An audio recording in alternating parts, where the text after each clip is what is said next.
Sejam todos muito bem-vindos a mais uma reflexão sobre a Palavra de Deus. Hoje quero refletir sobre algo que muitas vezes não percebemos imediatamente, mas que tem um impacto profundo em nossa vida espiritual e na forma como nos relacionamos com Deus. Quero falar sobre algemas para a mente. Essas algemas são sutis, invisíveis, mas estão presentes, aprisionando o pensamento e desviando-nos do propósito divino. Vivemos em um mundo onde a mente humana está constantemente sob ataque. A mídia, o marketing, as ideologias e até mesmo algumas pregações que diz ser evangélicas muitas vezes estão carregadas de mensagens que buscam moldar nossos pensamentos e afastar-nos da verdade bíblica. O apóstolo Paulo, em 2 Coríntios, capítulo 10, no verso 4 e 5, nos lembra que, pois as armas da nossa guerra não são terrenas, mas poderosas em Deus para destruir fortalezas. Destruímos vãs filosofias e a arrogância que tenta levar as pessoas para longe do conhecimento de Deus. E dominamos todo o pensamento carnal, para torná-lo obedientes a Cristo. Esta é a essência da batalha que temos que lutar todos os dias. Destruir as fortalezas mentais que tentam nos afastar da verdade de Deus. E o que são essas fortalezas? Bom, são padrões de pensamento, filosofias e ideologias que se opõem ao conhecimento de Deus. Podemos pensar, por exemplo, na crescente onda de consumismo que inunda nossa sociedade. Somos constantemente bombardeados por anúncios que nos fazem acreditar que precisamos de mais e mais coisas para sermos felizes. Mas Jesus nos ensina algo completamente diferente. Ele diz em Mateus capítulo 6, no verso 19 ao 21, Não acumulem para vocês tesouros na terra, onde a traça e a ferrugem destrói, e onde os ladrões arrombam e furtam. Mas acumulem para vocês tesouros no céu, onde a traça e a ferrugem não destrói, e onde os ladrões não arrombam nem furtam. Pois onde estiver o seu tesouro, aí também está o seu coração. O mundo quer que coloquemos nossos corações em coisas materiais, mas Jesus nos chama a uma vida de simplicidade, onde nosso verdadeiro tesouro está no céu. Quando nossa mente está aprisionada pelo consumismo, perdemos de vista essa verdade.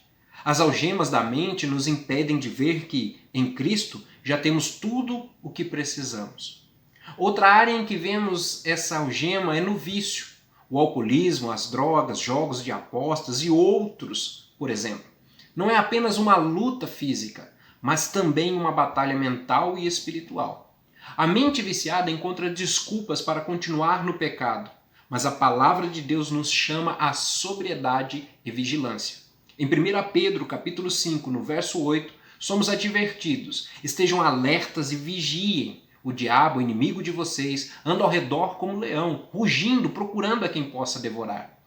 Aqui vemos claramente o papel do diabo como aquele que tenta, que engana, que busca aprisionar a mente do homem, para desviá-lo dos caminhos de Deus. O diabo sabe que, se ele puder controlar a mente, poderá controlar todo o ser. Mas a boa notícia é que não estamos sozinhos nessa luta. Deus nos deu o Espírito Santo que nos guia e fortalece em momentos de fraqueza. Mas talvez uma das armadilhas mais perigosas para a mente hoje seja a distorção da verdade espiritual. Vemos cada vez mais a proliferação de falsos evangelhos, de ensinamentos que parecem verdadeiros, mas estão contaminados por interesses humanos. O apóstolo Paulo, em 2 Timóteo capítulo 4, e versos 3 e 4, faz uma advertência muito séria, pois virá o tempo em que não suportarão a sã doutrina, mas tendo grande desejo de ouvir coisas agradáveis, ajuntarão para si mestres segundo os seus próprios desejos, e se recusarão a dar ouvidos à verdade, entregando-se às fábulas. Estamos vivendo esse tempo agora. Há muitos pregadores que, em vez de anunciar o verdadeiro evangelho, de arrependimento e santidade, pregam uma mensagem que agrada os ouvidos, mas que não transforma corações. Eles oferecem uma falsa promessa de prosperidade terrena, em vez de apontar para a verdadeira prosperidade espiritual que só Jesus pode oferecer. E é aqui que devemos fazer uma pausa para refletir. O que tem preenchido a nossa mente? Será que estamos buscando a verdade de Deus ou estamos nos deixando levar por ensinamentos que satisfazem nossos desejos? E esses nossos desejos humanos. O perigo de nos associarmos a falsos mestres é muito real. Em 2 Pedro, no capítulo 2, e verso 1 ao 2, lemos: E também entre o povo surgirão falsos profetas, como entre vós haverá falsos mestres, os quais introduzirão dissimuladamente heresias destruidoras, negando até o soberano que os resgatou, trazendo sobre si mesmo repentina destruição. E muitos seguirão as suas práticas libertinas, e por causa deles serão difamado o caminho da verdade. Aqui a Bíblia nos mostra que não apenas os falsos mestres serão julgados, mas também aqueles que os seguem. É uma responsabilidade pessoal garantir que aquilo que ouvimos e seguimos seja a verdadeira palavra de Deus. O Evangelho de Cristo não pode ser distorcido para se ajustar aos nossos desejos. Em Gálatas capítulo 1, do verso 6 e 9, Paulo expressa sua preocupação ao ver os Gálatas sendo desviados por um falso evangelho. Admira-me que vocês estejam se desviando tão depressa daquele que os chamou pela graça de Cristo, para seguirem outro evangelho que, na realidade, não é o evangelho. O que ocorre é que algumas pessoas os estão perturbando, querendo perverter o evangelho de Cristo. Mas ainda que nós ou um anjo do céu pregue um evangelho diferente daquele que pregamos a vocês, que seja amaldiçoado. Paulo é firme em suas palavras. Não há espaço para distorções quando se trata do evangelho de Cristo. Se seguimos um falso evangelho, estamos correndo o risco de perder nossa verdadeira identidade em Cristo e, em última instância, nossa salvação. Então, o que devemos fazer para evitar essas armadilhas? Como podemos garantir que nossa mente seja livre dessas algemas? E essas algemas espirituais. A primeira coisa que precisamos fazer é renovar nossa mente diariamente pela palavra de Deus. Em Romanos capítulo 12, no verso 2, Paulo nos instrui: não se amoldem ao padrão deste mundo, mas transformem-se pela renovação da sua mente, para que sejam capazes de experimentar e comprovar a boa, agradável e perfeita vontade de Deus. Renovar a mente significa permitir que a verdade de Deus e não as mentiras do mundo guiem nossos pensamentos e nossas ações. Isso não acontece automaticamente. É preciso esforço, disciplina e, acima de tudo, um desejo sincero de conhecer a Deus mais profundamente.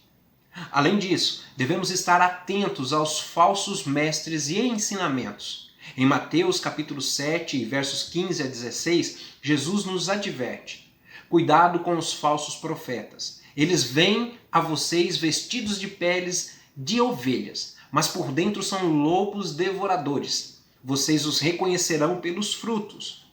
Aqui Jesus nos dá uma dica clara. O fruto das ações e palavras de uma pessoa revelará sua verdadeira natureza.